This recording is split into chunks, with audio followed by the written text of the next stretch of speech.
성경 말씀 봅니다. 마가복음 4장 1절부터 20절 말씀입니다.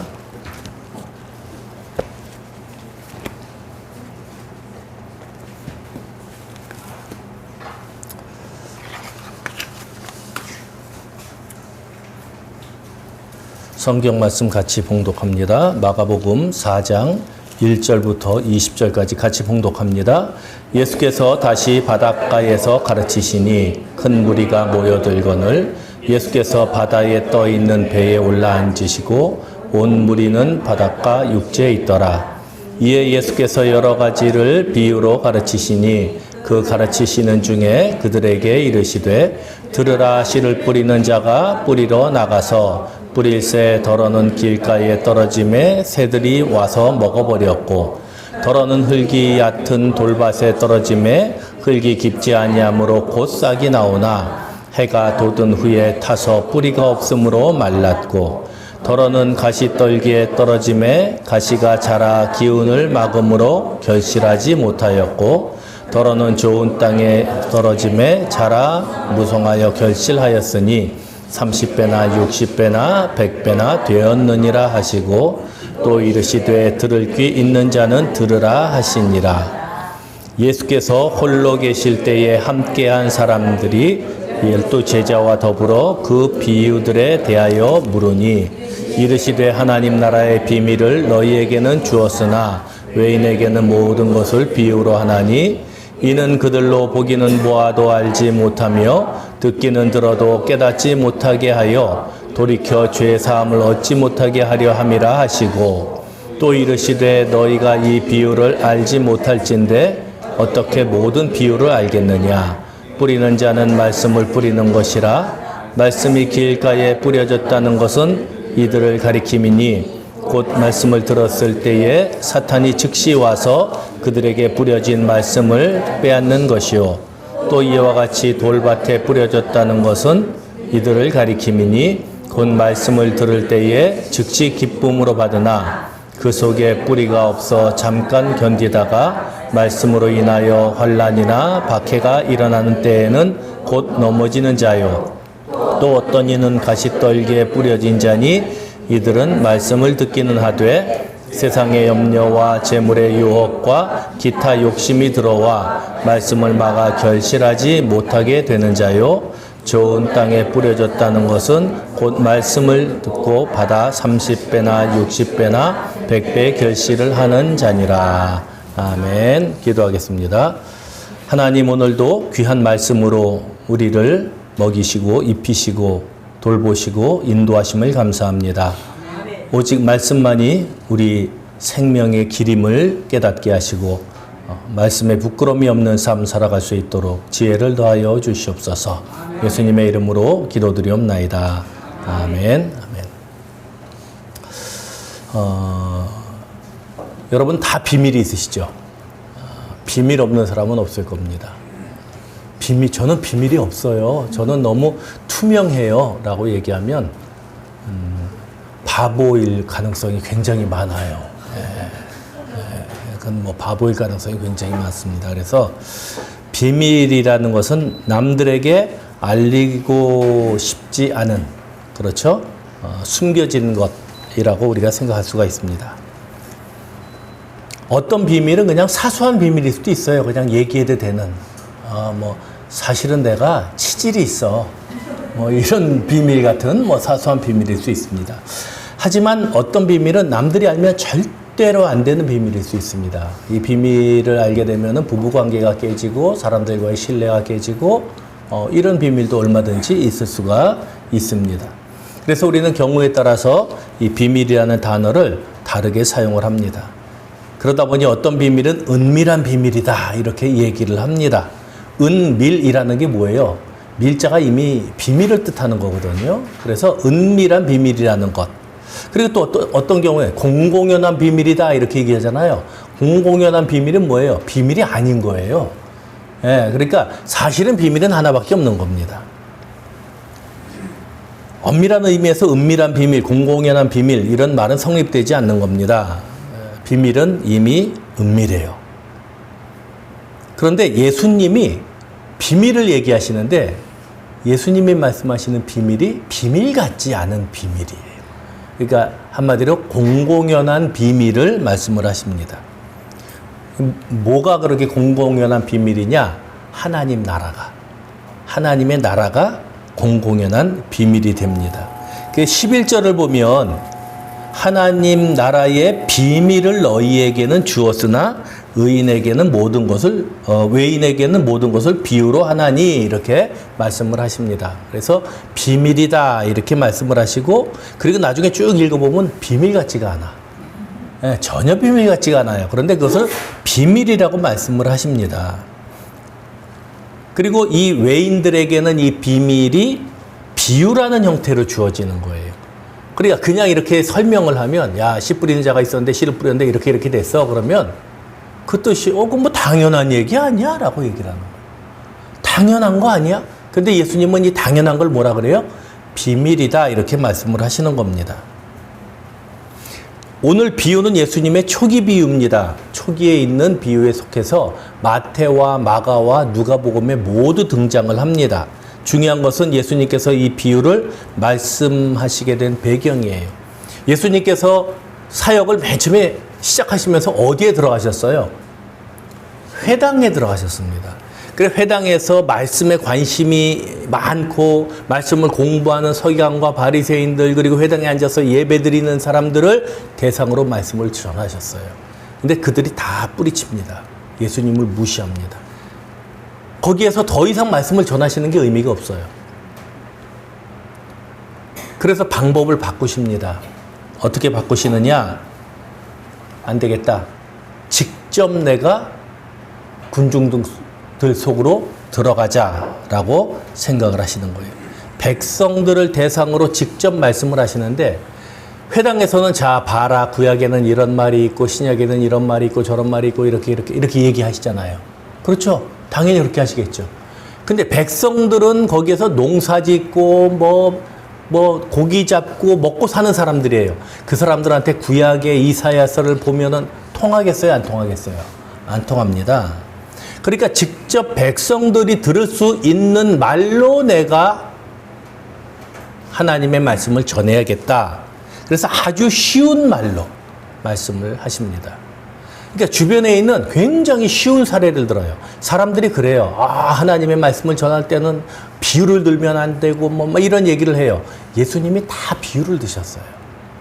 예수님이 하나님의 말씀을 가지고 이렇게 심각하게 하나님의 말씀은 이런 것이고 구약 신약 이런 게 아니라, 하나님의 말씀은 이와 같으니. 이와 같다는 게 뭐예요? 비유를 드시는 거예요. 그 비유를 드시는데 그 비유들이 그 당시 팔레스틴 사람들에게 기가 막힌 거예요. 야, 어쩌면 이렇게 우리에게 딱딱 맞는 말씀을 전하실까? 다 아는 내용이고 쉬운 내용인데 흥미로운 내용이에요. 그런데 듣는 사람들이 귀 기울여 들을 만한, 스스로 다시 한번 생각해 볼 만한 말씀들을 전하시기 시작한 겁니다. 예수님의 설교는 추상적이지 않습니다. 실생활과 아주 밀접한 관계를 가지고 있어요. 그러니까 예수님은 제가 볼 때 설교 천재야. 진짜 설교 천재야. 이렇게 설교하는 게 이게 있을 수가 없어요. 그 당시에는 더더욱이 그렇습니다. 쉽지만 깊은 설교, 단지 아는 것에서만 머무는 것이 아니라 무엇인가를 해야 함을 강조하는 설교. 그것이 예수님의 전해진 말씀, 설교였습니다. 예수님은 비유를 사용하십니다. 듣는 사람들에게, 그 비유를 듣는 사람들에게 9절에서 이렇게 말씀하시죠. 들을 귀 있는 자는 들으라. 여러분 귀 있어요, 없어요? 네, 우리는 다 귀때기가 2개씩 있어요, 이렇게. 다 들어요. 그럼 그 당시 사람들이 있었겠어요, 없었겠어요? 있죠. 그러니까 귀 있는 사람들 들어라 그러면은 귀머거리 아닌다면은 들어라. 그런 뜻이기도 하지만, 알고자 하는 마음이 있는 사람들이라면 귀 기울여라 하는 거예요. 알고자 하는 마음이 없는 사람들은요, 예수님이 오셔서 여기서 지금 설교를 하셔도 소용없습니다. 왜요? 전혀 궁금하지 않은데 뭐 트럭을 하겠어요. 알고자 하는 마음이 있는 사람들은, 그런 학생들은 학교 다니면서 열심히 공부하고 학원 다니면서 공부하면 성적이 올라가요. 그런데 알고자 하는 마음이 없는 사람들은 학교 가도 재미없고 학원 가면 재밌어요. 예, 학원 가서 노느라고 재밌는 거지. 학교에서는 재미없어요. 하긴 뭐 우리 경려인 학교 가는 게 그렇게 재밌었다 그러더라고. 그렇게 기대가 되고 자기 가슴이 뛰었대. 학교 갈 때마다. 왜 뛰었는지는 여러분들의 상상에 맡기겠어요. 이 사도 바울도 비밀이라는 단어를 많이 사용합니다. 그래서 하나님에 의해서 숨겨졌던 것이 드러났다 하는 의미에서 이 제자들도 비밀이라는 얘기를 자주 사용을 해요. 그러니까 알고자 하는 사람들한테는 열렸어요, 닫혔어요? 열린 거예요. 그래서 누구나 다 아는 비밀이에요. 누구나 다 아는 비밀이에요. 그런데 알고자 하지 않는 사람들은 아무리 들어도 알아요, 몰라요? 몰라요. 관심이 없는 거예요. 그래서 그게 비밀인 거예요. 그건 비밀이라고 할 수 있어요, 없어요? 사실은 비밀이 아니에요. 그런데 예수님은 그것을 비밀이다 이렇게 말씀을 하십니다. 오늘 우리는 이 공공연한 비밀의 첫 가르침을 접하게 됩니다. 너무 많이 들어서 외우게 되는, 외울 수 있는, 그렇죠. 뭐, 네 가지 밭이 있습니다. 뭐, 우리 얼마나 많이 들었어요. 이거 주일학교부터 다닌 사람들 따지면은 수백 번은 들었을 것 같아. 이 비밀 같지도 않은 이 비밀.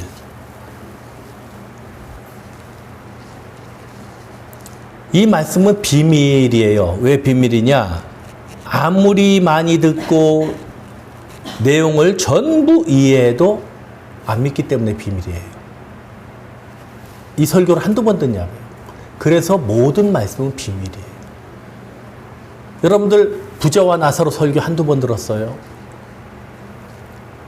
뭐 여기에 있는 산상수훈 한두 번 들었어요? 근데 수없이 들어도 믿을 마음 없고 실천할 마음 없잖아요? 그럼 그건 비밀이에요. 그래서 예수님의 비밀은 아는 것에 그치는 비밀이 아닙니다. 옛날에는 밀의 종교라고 우리가 하죠. 밀의 종교라고 얘기해요. 그래서 은밀한 의식을 행하는 종교라고 얘기를 해요.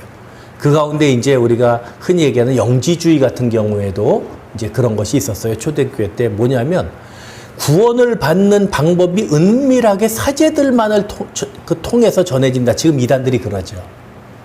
여기에만 있다. 14만 4천 명만 구원받는다. 이런 것들이에요. 흔히 얘기하면. 그럼 그래가지고 우리에게만 구원이 있다라고 얘기하는 것들이 대부분 밀의 종교입니다. 구원이나 영생이 이런 것들을 우리만 알고 있기 때문에 너희들이 우리한테 들어와서 이걸 알아야 너희가 구원을 받아. 그게 신천지예요. 그게 신천지예요. 그건 진짜 비밀을 가지고 있는 것처럼 얘기를 합니다. 그 비밀이 뭐예요? 이만희가 예수다 이런 거예요. 네, 이런 거예요. 이걸 비밀이라고 얘기를 하고 있는 거예요. 그걸 모르기 때문에 기존 교회는 구원이 없다 이렇게 말하는 겁니다. 하지만 예수님의 비밀이란 무엇인가를 아는 비밀을 얘기하는 게 아니에요. 지식적인 비밀을 얘기하는 게 아니라고요. 제가 여러분들에게 막 은밀하게 가르치고 싶은데 가르칠 게 없어. 은밀한 게 뭐냐? 예수께서 우리 죄를 위해서 죽으시고 십자가에 못 박혀 돌아가셨습니다. 그리고 다시 살아나시고 승천하셨고 재림하실 것입니다. 이거를 제가 집사님이 일로 와봐요. 내가 정말 중요한 걸 가르쳐줄게. 이거 꼭 집사님만 알고 있어. 딴 사람한테 얘기하면 안 돼. 그래가지고 얘기하는 게 아니잖아요. 이거는 이 지구상에 있는 모든 교회가 선포해요. 근데 이게 뭐예요? 비밀이에요. 왜요? 안 받아들여지니까. 안 받아들여지니까. 사람들이 인정하지 않으니까 그 말 자체가 밝히 드러나 있는데 스스로 비밀이 되는 거예요. 오히려 예수님의 비밀스러운 비유는 삶의 실천을 핵심으로 두고 있습니다. 그래서 성경은 비밀을 얘기할 때 항상 아는 것에 치우치지 않아요. 실천에 치우칩니다. 어떤 삶을 사느냐가 비밀스러운 거예요. 그래서 오늘 우리가 씨 뿌리는 자의 비유에서 예수님께서 우리에게 가르치시는 하나님의 나라의 비밀이 무엇인가 살펴보고자 합니다. 두 가지로 살펴볼 텐데 하나는 실패의 비밀, 하나는 성공의 비밀입니다. 먼저 우리가 실패의 비밀을 살펴봅니다. 예수님이 당시 팔레스틴 지역에 농부들이 씨 뿌리는 걸 이렇게 보고 그걸 가지고 지금 말씀을 하시는 거예요. 야, 그 씨 뿌린 자가 있는데 씨를 이렇게 막 뿌리더라. 근데 길가에도 떨어지고 돌짝밭에도 떨어지고 가시떨기에도 떨어지고 좋은 땅에도 떨어지더라. 그래서 그것들이 다른 열매를 맺더라. 뭐 꼭 따지는 사람들 그러죠. 그렇게 막 뿌리면 어떡해요? 하나하나 농부라면 정성껏 뿌려야지. 비유는 그렇게 치중하는 게 아니에요. 그렇게 따지고 들고는 게 아니야. 전체적인 그림을 봐야지. 이거는 뭐고 그건 알레고리라 그래요. 그러니까 뿌리는 거지. 지금처럼 이렇게 뭐 심고 뭐 이런 게 아니고 지금도 뭐 뿌릴 수 있잖아요. 그죠? 이렇게 뭐 훌훌 뿌리는 거죠. 또 어떤 사람들은 그래요. 이거 전 많이 들어봤어요. 씨를 뿌리는데 거기에서 열매를 맺을 확률이 몇 퍼센트냐? 몇 퍼센트예요? 25% 아니에요. 그러니까 4명한테 전도해야 몇 명이 믿어요? 1명이 믿는다. 여러분 4명한테 전도해서 1명 믿을 것 같으면 세상 벌써 끝났어요. 다 예수 믿어. 그렇잖아요. 4,000명한테 전도해도 1명 믿을까 말까 해요. 그러니까는 4명 중에 1명. 심지어는 저는 그런 얘기 들어봤어요. 교회에서 4명 중에 1명이 알고 있고 나머지는 가라지다. 이런 살벌한 얘기를 서슴지 않고 막 갖다 붙이는 거야. 아니에요. 우리가 비유를 볼 때는 그 비유에서 예수께서 하시고자 하시는 말씀이 무엇인지를 파악하는 게 중요해요. 그거를 현실에 갖다가 막 아전인수격으로 갖다 붙이고 이언령 비언령 여기다 걸면은 귀걸이요 콩걸이요 막 붙여가지고 하는 게 아닙니다. 예수님은 밭에 따라 씨앗이 성공과 실패를 경험한다라고 말씀을 하십니다. 근데 우리가 전제할 수 있는 거 있죠. 뿌려지는 건 뭐예요? 하나님의 말씀이잖아요. 하나님의 말씀에는 언제나 같은 말씀이 뿌려지는 거예요. 모든 사람들에게. 농부가 여기에는 나쁜 씨를 쫙 뿌리고 여기에는 좋은 씨를 쫙 뿌리는 게 아니라 똑같은 씨를 쭉 뿌립니다. 그러니까 실패의 이유는 여러 가지예요. 불행의 가정이 여러 가지 이유가 있다고 그랬잖아. 똑같아. 아마 이게 여기서 봤나 싶어. 실패하는 땅은 여러 가지가 있어요. 이유가. 성공하는 땅은 딱 한 가지예요. 뭐예요? 좋은 땅이면 돼요. 그 실패가 여러 가지인데 이 말은 실패의 비밀이라고 했지만 사실은 실패도 아니에요. 그 비밀도 아니에요. 여러분 공부 잘하게 되는 비밀이 뭐예요? 그러면 뭐라 그러겠어요? 제가 정말 비밀을 가르쳐 드려요.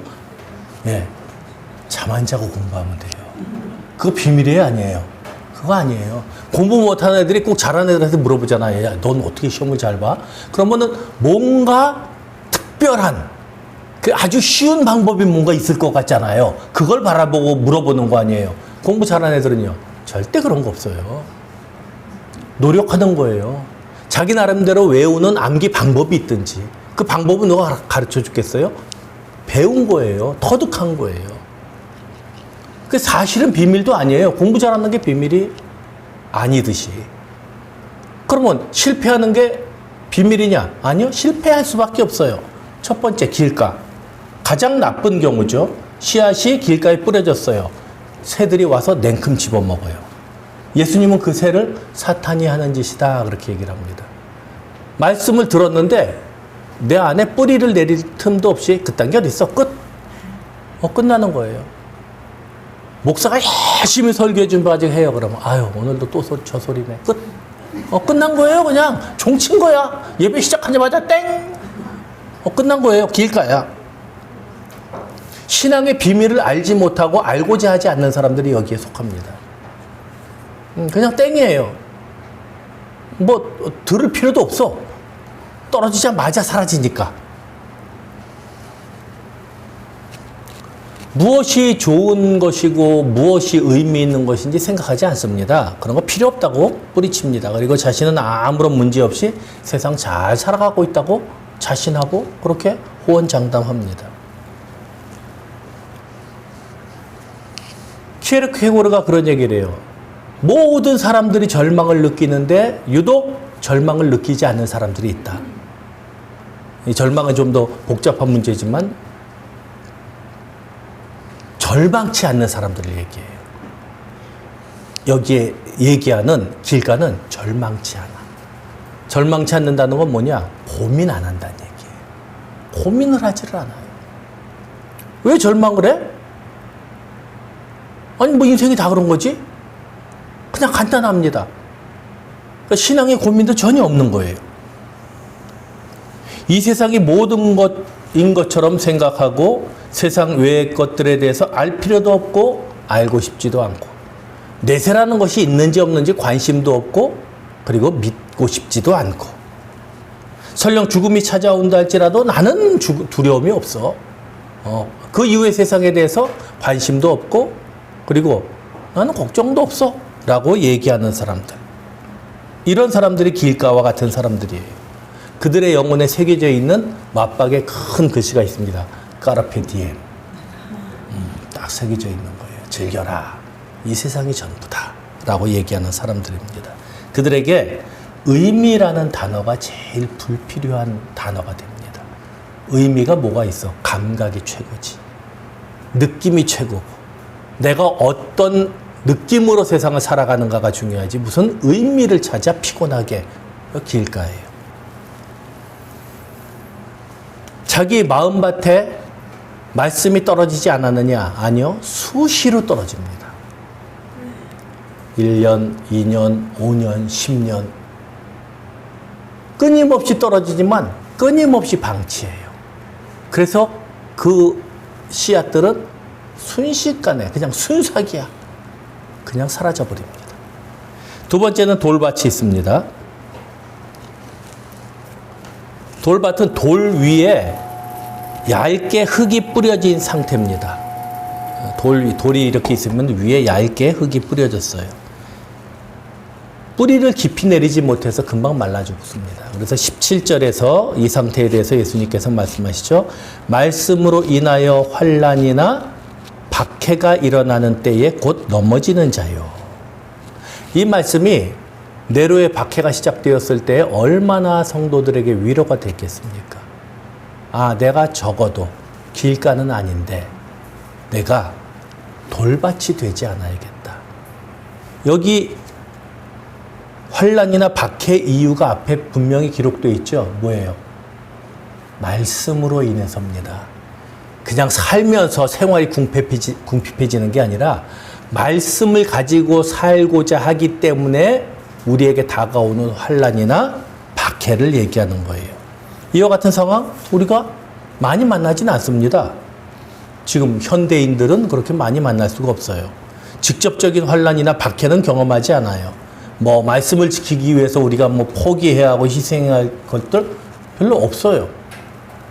저는 그런 거 없는데요? 없죠. 저도 그런 거 별로 없어요. 내가 말씀을 지키려고 그렇게 뭐 희생하거나 뭐 박해를 받고 핍박을 받고, 여러분들 교회 나오지 말라고 누가 이렇게 몽둥이 들고 지켜요? 없어요. 네? 그런 거 없습니다.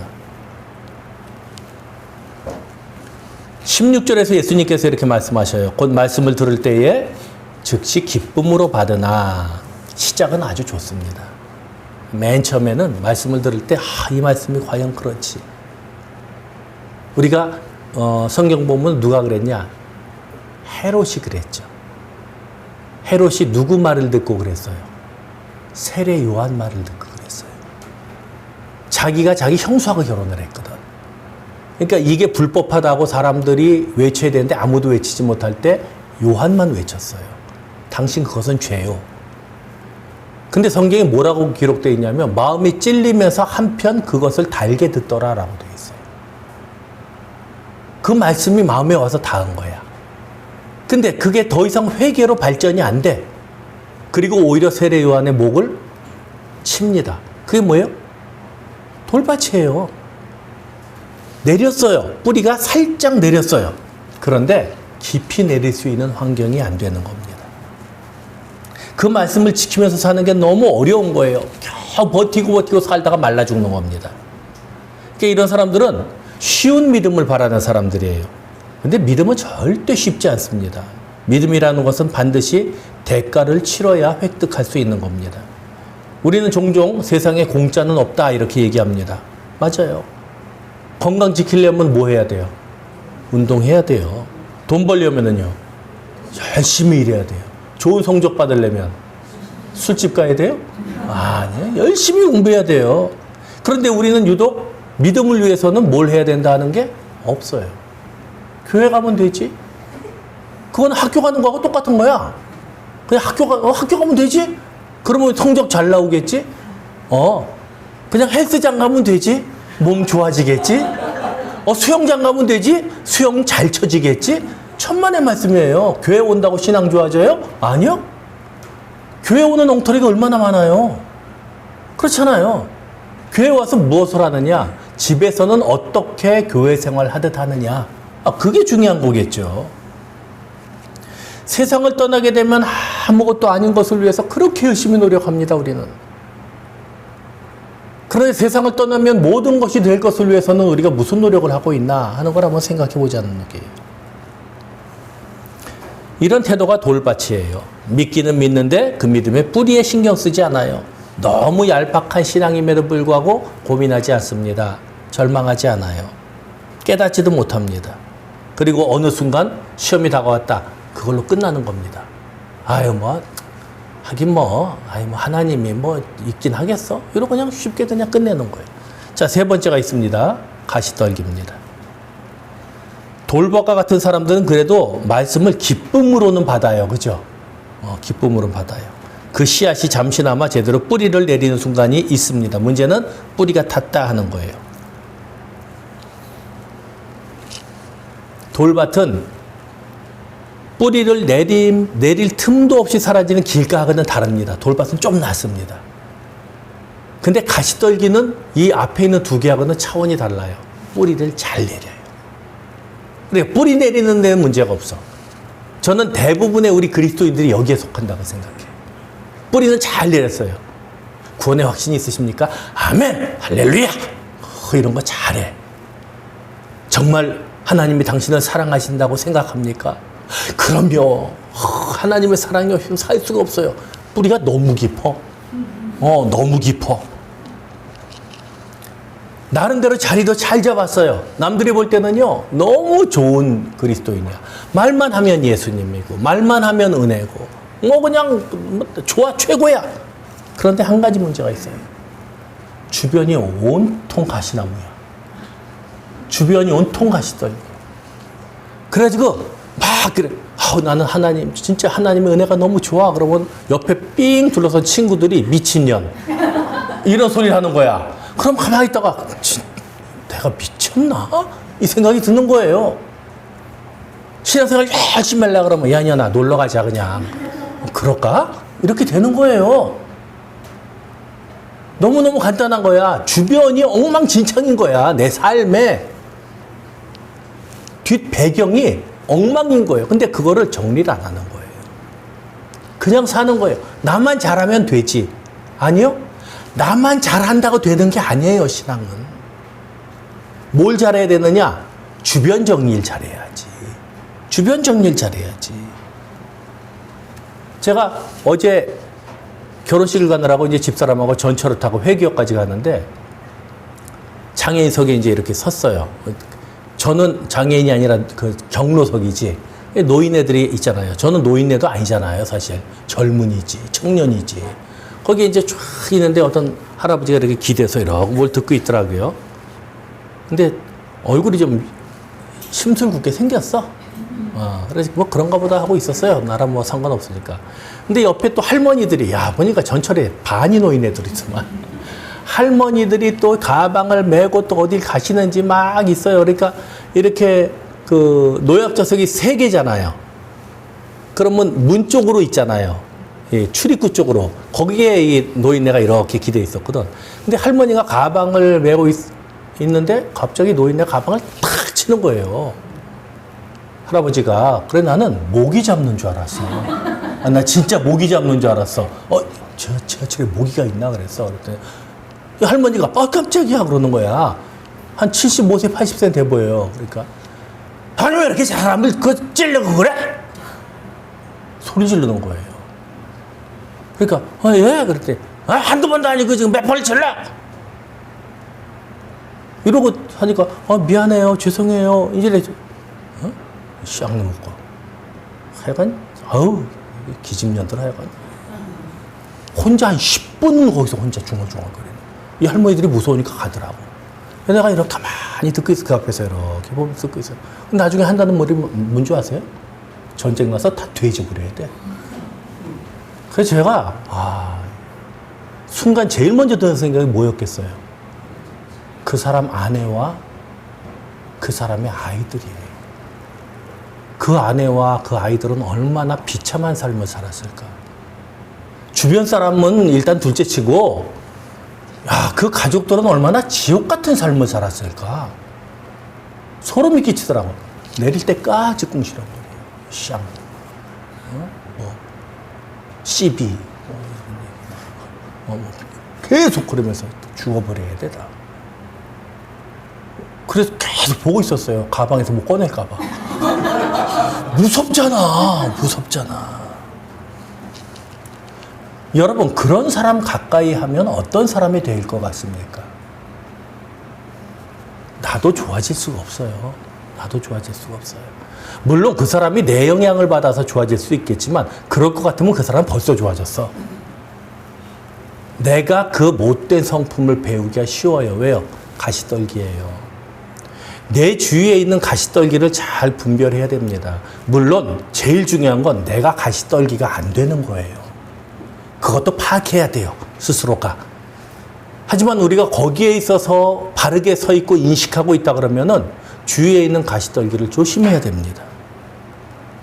그 가시떨기가 뭐예요? 세상의 염려와 재물의 유혹과 기타 탐심이다 그러는데 한마디로 얘기하면 뭡니까? 돈이다. 네, 한마디로 얘기하면 돈이다. 길가의 씨앗이나 돌밭의 씨앗은 결국 그 존재를 상실하게 됩니다. 길가의 씨앗도 사라져 버리죠. 돌밭의 씨앗도 타서 없어져 버리죠. 하지만 이 가시떨기의 씨앗은 사라지지 않아요. 명맥을 유지합니다. 어떻게 해요? 열매 맺지 못한 채로 그렇게 시들시들 살아가는 거예요. 평생을 비참하고 불행하게. 평생을 돈에 이끌리고 욕심에 이끌려서. 그러면서도 뭘 몰라요? 자기가 그런 존재라는 걸 몰라요. 왜요? 여기는 원래 어두웠어. 여기는 원래 이런 거야. 여기는 워낙 컴컴하고 물이 없어. 제가 말씀드린 플라톤의 동굴 비유하고 똑같은 거예요. 예수님이 이건 또 플라톤한테서 배웠나? 똑같은 내용이에요. 여러분, 세상 이치라는 게 굉장히 비슷한 게 많아요. 가시떨기는 애매합니다. 여전히 살아있습니다. 그런데 살아있다고 말할 수가 없습니다. 예수님이 말씀하신 요한계시록의 사대교회 같아요. 너희가 살았다 하는 이름은 가졌으나 실상은 죽은 자로다. 그러나 진짜 죽었냐? 근데 또 살아있어요. 이게 우리야. 어쩌면 저와 여러분이 이런 모습이야. 아, 내가 예수를 믿는다 그러는데 예수님 볼 때는 너 믿는 거 아닌데. 왜요? 제가 교회도 얼마나 출석자라고 11조도 하고 막 이러는데요. 글쎄, 네 주변을 한번 봐. 네 속에 있는 탐심을 한번 봐. 현대는 황금만능의 시대요, 또 배금주의의 시대라고 얘기합니다. 이런 현상이 현대는 아니요. 옛날에도 똑같았어요. 언제나 똑같았어요. 소유라는 개념이 생긴 때부터 지금까지 만mon이 왕노릇하지 않은 적은 한 번도 없습니다. 사탄이 예수님을 유혹할 때도 그걸 쓸 정도로 오래된 전통이에요. 그 만몬의 유혹은.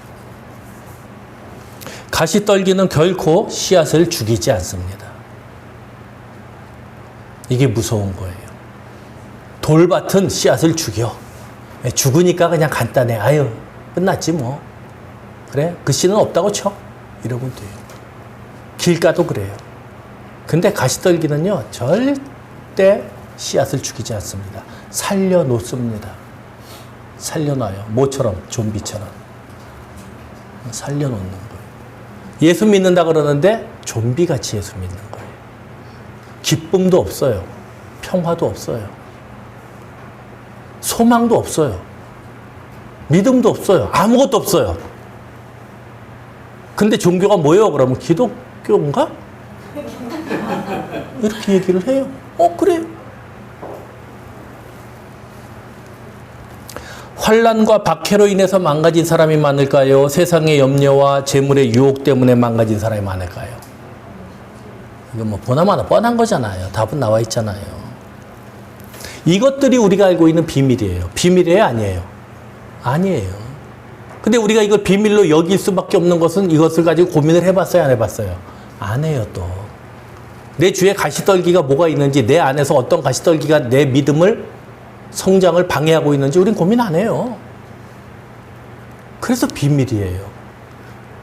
오늘 이 말씀을 들어도 우리는 또 여전히 또 고민하지 않을 겁니다. 그래서 이 말씀은 또 비밀로 남습니다. 자, 이제 두 번째 비밀은 뭐라 그랬죠? 성공의 비밀, 수학입니다. 수학. 예수님께서 이 비유를 통해서 하시고자 하는 말씀의 핵심은 실패가 아니라 성공입니다. 성공에 대해서 얘기하고 싶은 거예요. 그러니까 왜 실패했는지를 보여주셔요. 실패의 원인이 뭔지 알아라. 그래야 성공할 수 있다라고 말씀을 하시는 거예요. 마가는 비교적 간결하게 좋은 땅에 뿌려진 씨앗에 대해서 기록하고 있습니다. 그렇죠?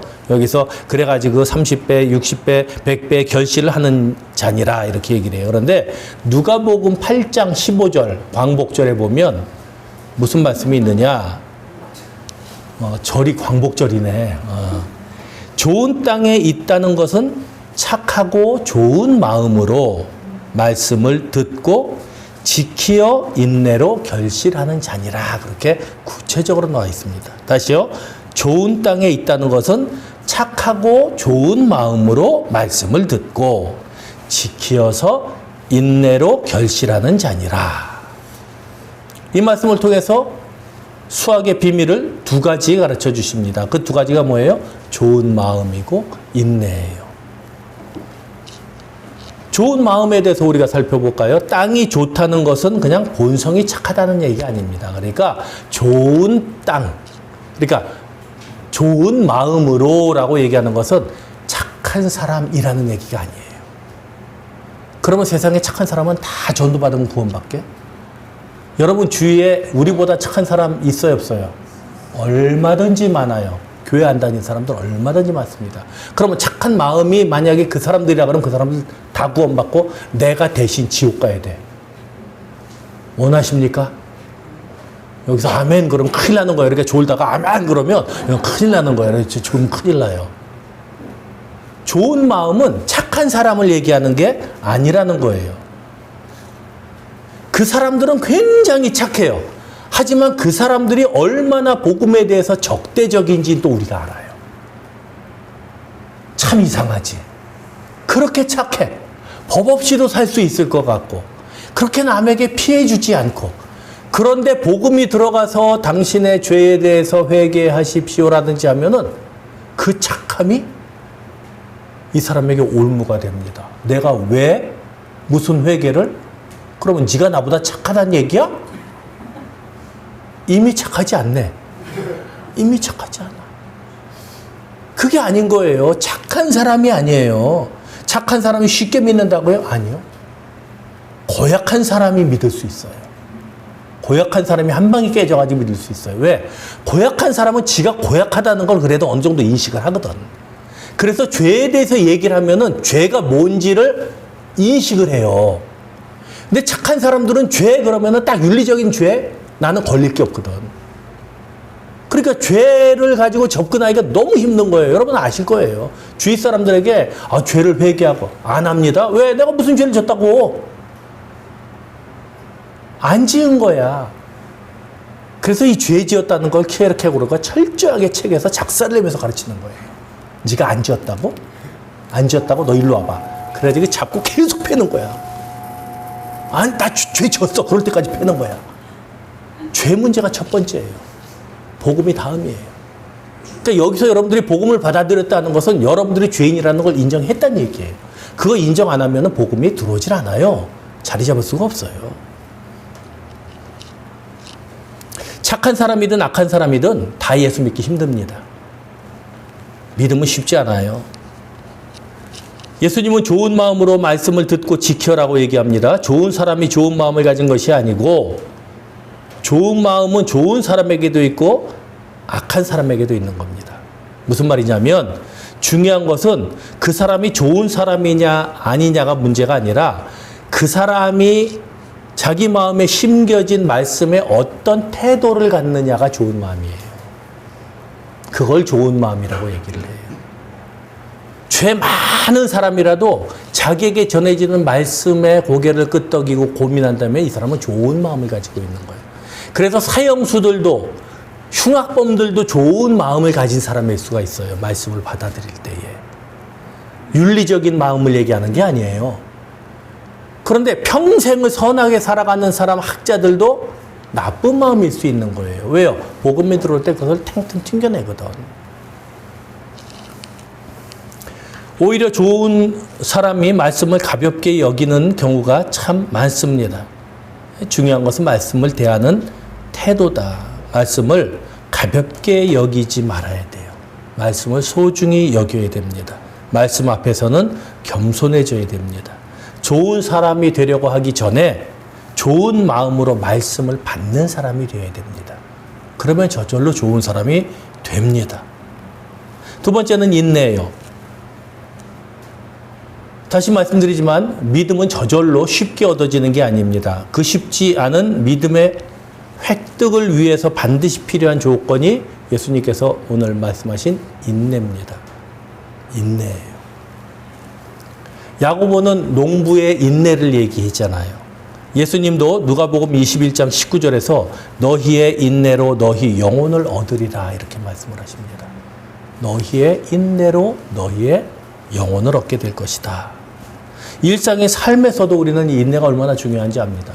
다이어트가 꼭 필요한 사람, 그러면 이 다이어트를 꼭 해야 되는 사람은 뭘 해야 돼요? 네? 열심히 운동해야 돼요. 그러면 이 사람은 인내를 가진 사람이에요. 약 먹으면 돼요. 이러면 인내가 없는 사람이에요. 여러분 약 먹어서 다이어트 한 사람 봤어요? 일시적으로는 돼요. 죽을 때까지 그 약 먹을 거예요? 안 돼요. 뺐으면은 약 먹고 빼는 건 가능해. 그러면 그 빼는 걸 유지하려면 그 다음에 뭐가 필요해요? 공부해야 되잖아요. 아니 공부해야 되는데 얼마나 공부에 한이 맺혔으면 공부를 해야 된다 그래. 운동해야 되잖아요. 그렇잖아요. 그러니 인내가 없이 쉽게 무엇인가 이루고자 하는 사람들은요 애시당초 틀린 겁니다. 그 틀린 거예요. 일찌감치 틀렸어. 제가 악기 배우잖아요. 악기 호른을 배웁니다. 제가. 그 호른이라는 악기가 제일 어려운 악기예요. 관이 요만해가지고. 그거 지금 4년 배웠어요. 제가 찬송가 불까요, 못 불까요? 예. 네. 제가 뭐 불면은 여러분 그냥 예배 끝나는 겁니다. 그냥 예배 그냥 그 파장이야. 그냥 가는 거예요. 어려워요. 저는 10년 계획하고 있어요. 찬송가를 불기 위해서 10년. 그걸 꼭 해야 합니까? 에스모스자인? 쉬운 건 하나도 없어요. 무엇인가를 얻기 위해서는 뼈를 깎는 아픔이 있는 거예요. 시간이 들어가고 돈이 들어가고 노력이 들어가고 눈물이 들어가는 거예요. 몸의 건강을 위해서 그렇게 운동해야 되죠. 영혼을 위해서 우리가 해야 되는 인내심은 오죽하겠냐고요. 성경에 있는 게 이 말씀이 손 뻥일 때가 많아요. 꿀송이처럼 달대. 뭘 그렇게 달기는.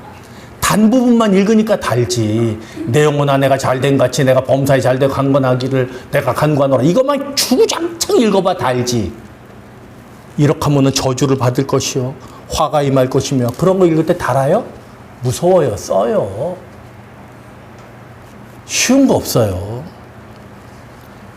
우리 근육을 키우는 게 얼마나 힘듭니까? 청년이가 아침에 일어나면 6시에 일어나가지고 헬스 가가지고 1시간 동안 헬스 하거든. 그래서 이렇게 턱 하면 여기가 잡혀요. 눈곱 띄고 가는 거예요. 그 근육이 그냥 생기는 게 아니잖아요. 영혼의 근육은 그냥 교회 와가지고 그냥 이렇게 예배 드리고 오늘 그래도 말씀이 괜찮대? 비교적 그래도 뭐 평타는 치셨어? 이러고 가가지고 여러분들의 영혼에 근육이 붙겠냐고. 그렇잖아요. 택도 없어요. 뭘 해야 붙지? 딱 그건 뭐예요? 아까 말씀드린 것처럼 헬스장 가서 와 운동 빡세게 한다 저 사람. 저 사람 근육 좋아졌는데? 오늘 물 좋아. 이러고 오는 거야. 그리고 나는 근육이 붙길 바래. 택도 없죠. 여러분 집에서 뭐 하냐고 신앙생활 위해서. 그렇다고 바쁜 시간에 여러분들이 뭐 이거 성경 아니 금반지 준다니까? 그거는 하루에 20분이야 20분.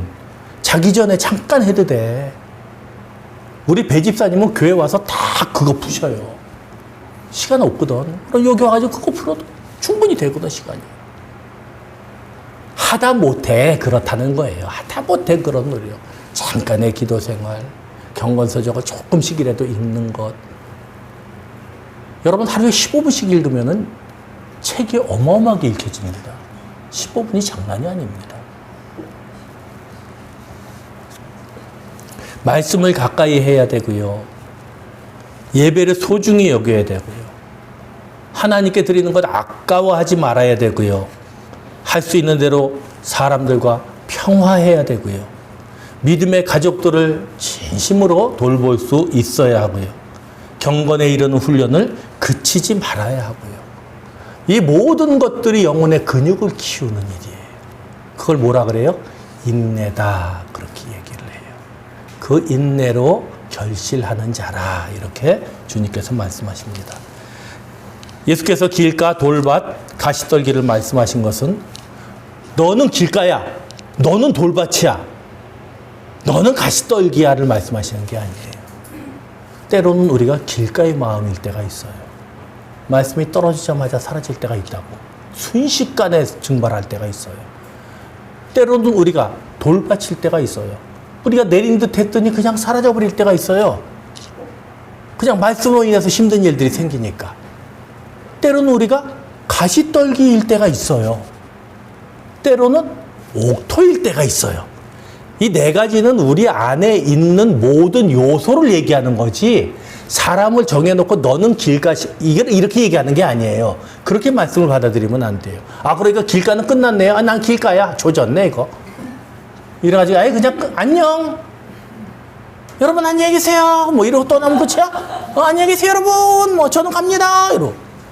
그거 아니에요. 그렇게 하라는 게 아니라 내 안에 이런 요소가 있을 때 내가 이걸 이렇게 해야겠구나. 내 안에 이런 요소가 있을 때 내가 이런 마음이 들 때 아 나는 길가구나. 내 안에 이런 마음이 들 때 그러니까 여러분들에게 시험 드는 설교가 있어. 성경을 읽는데 짜증이 확 나는 설교가 있어. 말씀이 있어. 나한테 부담이 되는. 그럴 때 나는 이거를 뿌리치고 싶어. 순간 내가 길가가 되는 거야. 근데 어떤 때는 말씀대로 살고자 노력하는데 막 옆에서 협조를 안 해. 남편이 아내가 찝쩍거리고 막 꼬집고 막 핥히고 막 이래. 그럴 때 확 성질이 나가지고 다 때려치고 싶어. 돌짝밭이 되는 거, 돌밭이 되는 거예요. 근데 내가 막 너무너무 그냥 사치가 너무 하고 싶어. 미칠 듯이 사치로 내 존재를 드러내고 싶어. 그거는 가시떨기 되는 거예요. 그 순간순간이 그렇게 계속 우리에게 오는 거예요. 근데 그러다가 내 마음에 말씀을 내가 듣고 지켜야지, 기도해야지. 그렇게 하루를 보내. 그때 나는 옥토가 된 거예요. 얼마만큼 내가 삶을 살면서 우리의 이 여러 가지 실패의 비밀 세 가지를 성공의 비밀로 바꾸어 나가느냐가 믿음의 여정이에요. 어떤 사람들이 이 말씀을 교리적으로 해석을 합니다. 그래서 길가나 돌밭, 가시떨기, 그리고 좋은 땅이 정해져 있다. 아니요. 그런 의미 아닙니다. 이건 교리적으로 그렇게 얘기하는 게 아니에요. 신학적인 의도를 가지고 하신 말씀이 아닙니다. 오히려 예수님은 우리의 가능성을 말씀하시는 거예요. 그리고 우리가 무엇이든지 될 수 있다. 너희는 어떤 밭이 될 것이냐. 너희는 어떤 밭이 되고 싶으냐. 그거지. 여러분 어디 가서 설교 들을 때 여러분 밭은 이미 정해져 있습니다. 가시떨기에 떨어진 거. 그러면 떨어진 씨앗이 잘못이고 뿌린 농부가 잘못이지. 그건 말이 되지 않는 거예요. 비유를 잘못 해석하는 거예요. 얼마 전에 수원행정복지센터에 선글라스 끼고 모자 딱 쓰고 마스크 쓴 이 묘령의 여인이 와서 봉투 하나 놓고 갔죠. 그 복지센터 사람이 그 얘기해 나중에 가끔 가다 거기다 뭐 먹을 것도 놓고 가 그래가지고 딱 열어봤더니 돈더미가 있는 거지. 얼마요? 5천만 원. 그래서 거기 편지에 이렇게 써 있는 거예요. 저는 하나님을 믿는 사람입니다. 생활비에서 아껴 여러 해 동안 적금을 들어 5천만 원을 만들어서 드립니다. 코로나로 인해서 힘들어하는 이웃들을 위해서 사용해 주세요. 그리고 사라져버렸어요. 찾을 수도 없어. 선글라스, 마스크, 모자. 끝난 거예요. 여러분, 그게 그리스도인이에요. 그러니까 5천만 원씩 놓고 오세요. 선글라스 끼고 마스크 쓰고 모자 쓰고 여기다가 놔. 알았지? 한 가정당 5천만 원씩 여기다 놓으면 그 다음 주에 저를 볼 수 없을 거예요. 여러분, 저는 이런 사람이 그리스도인의 모범이라고 생각하지 않아요. 왜냐? 우리 모두가 할 수는 없으니까. 저는 이 기사 말고 제가 그 전에 이번 주에 더 아름다운 기사를 봤어요. 안산에서 80대 할머니가 비가 오는데 리어카 끌고 있었습니다. 제가 앞으로 할 일, 박스, 이거를 끌고 있었어요. 근데 한 여자가 비 쫄딱 맞으면서 끄는 거예요. 한 여자가 그걸 보더니 우산을 씌워주는 거예요. 그리고 사진도 이렇게 찍혀 있었더라고. 누가 이거 제보를 했으니까. 근데 한 손에 짐이 꽤 많아. 이렇게 하고 할머니를 받쳐준 거예요. 자기는 쫄딱 젖은 거예요. 그 할머니 어디 가세요? 그래서 1km를 그 할머니를 모시고 간 거예요. 할머니 목적지까지 갔어요. 목적지에 도착해놓고는 할머니 여기서 잠깐만 기다리세요. 그래서 어디로 평 사라지더니 와가지고 건네주는 게 3만 원이에요. 자동 인출기에서 3만 원을 뽑아가지고 할머니 이거 식사라도 하세요. 그리고는 그냥 할머니 건강하세요 그러고 갔어요. 이걸 누가 찍은 거예요. 찍어가지고 제보를 했어. 그 제보를 해가지고 또 추적을 했네. 추적을 해가지고 그 집이 어딘지를 알아가지고 인터뷰를 하자. 그렇게 얘기를 한 거예요. 그러니까 알고 보니까 두 아이의 엄마야. 그리고 교육계에 일을 하고 있어요. 교사일 확률이 많겠죠. 그러니까 인터뷰 하자 그러니까 무슨 말도 안 되는 소리냐. 그러면서 기독교인이라면 마땅히 누구라도 해야 될 일을 내가 한 것 뿐이다. 그 얘기하고 그냥 그걸로 끝났습니다. 이거는 저와 여러분이 할 수 있습니다. 이런 일은 저와 여러분이 할 수 있어요. 3만 원. 3만 원. 다음 주에 나 여기 있어. 3만 원. 크고 위대한 일을 꿈꾸지 말라고 성경에 기록을 해요. 내가 할 수 없는 일을 하다가 시험 들 일이 없어요. 내가 얼마든지 할 수 있는 작은 일들이 있잖아요. 내년부터 우리 교회 밥 먹을 겁니다. 도저히 허기져서 안 되겠어요. 그래서 한 달에 한 번 정도만 우리 옛날처럼 좀 코로나가 우리의 삶을 바꿔놓으면서 너무 평안한 삶, 봉사가 없는 삶, 교회마다, 우리 교회는 그래도 괜찮은 편이에요. 진짜 교회마다요 난리예요. 교회 분위기가 싹 바뀌어버렸어요. 싹 바뀌었어요. 절대 힘든 일 안 하려고 그래요. 절대 봉사 안 하려고 그래요. 모이면은 목사님들마다 아주 머리를 싸매요. 도대체 이거 어떻게 풀어나가야 될지 모르겠다. 교회가 어떤 모습을 변모될지가 두렵다고까지 얘기를 할 정도예요. 그런 헌신을 위해서가 아니라 목사를 좀 먹여주세요. 한 달에 한 번 정도는 좀 제대로 먹고 나머지 이렇게 단품으로 먹더라도 그것도 또 우리가 서로를 위한 봉사가 될 수 있겠죠. 여러분, 좋은 땅에 모범이 되는 그리스도인은 바로 이런 작은 일을 하는 사람들입니다. 이 사람 물어보지 않았으면은 내가 그리스도인이라고 얘기나 했겠어요, 안 했겠어요? 그 할머니한테 제가 예수 믿거든요. 예수 믿어요. 제가 교회 다니거든요. 교회 집사거든요. 이러고 자랑했겠어요? 아니요. 그냥 할 일을 한 거예요. 우산 받쳐주는 일인데 뭐가 대단한 일이에요. 그 3만 원 뽑아서 드리는 일인데 뭐가 대단한 일이에요. 그런 일은 저와 여러분이 얼마든지 할 수 있는 일. 저도 그래서 실천하고자 하는 일이에요. 개척교회 목사들 돌보고 좀 이렇게 조금씩 나보다 힘든 사람도 조금 한 번, 눈 한 번이라도 주자. 관심이라도 좀 가져주자. 그런 것이 우리가 할 수 있는 일이에요. 좋은 땅이 되시기를 원합니다. 열매 맺기를 성공하는 좋은 땅이 되시기를 원해요. 좋은 마음으로 말씀에 귀를 기울이시고 이 비판적이고 시비 거는 마음으로 이 성경을 이렇게 보지 마세요. 어저께 신현이랑도 막 얘기하다가 얘가 이제 신학을 배우고 나니까는 좀 가끔가다 이제 좀 토론이 돼요. 그럼 제가 그 얘기를 했어요. 신현아, 뭘 배우든지 간에 받아들이고자 하는 수용적인 태도로 받아라. 근데 무슨 신학을 하나 배우자마자 저거는 이런 의미에서는 아닌 것 같은데 라고 아닌 거를 먼저 찾지 말고 저게 그렇구나 하는 생각을 먼저 가져라. 그러지 않으면 신학이라는 것을 배우면 참 교만해질 거다. 그게 아니다. 그런 마음이 아니다. 인내로 여러분들에게 떨어진 그 말씀을 잘 가꾸시기를 원합니다. 그때 주님께서 원하시는 열매 맺었구나. 네 삶이 이렇게 열매 맺은 삶이 되었구나. 성공의 비밀을 네가 알았구나 하는 칭찬이 있을 줄로 압니다. 기도하겠습니다. 하나님 감사합니다. 우리를 좋은 밭으로 삼아주시고 말씀으로 인해서 열매 맺게 하심을 진심으로 감사드립니다. 날마다 좋은 열매 맺는 삶을 살 수 있도록 인도하시고 좋은 마음, 인내, 그 좋은 태도들이 우리에게 있게 하여 주시옵소서. 그리하여 작은 것이나마 우리가 그리스도인으로서의 삶에 부끄러움이 없도록 인도하여 주시옵소서.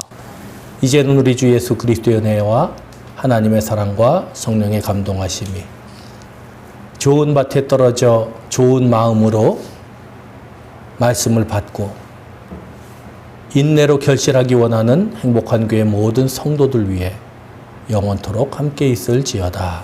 아멘.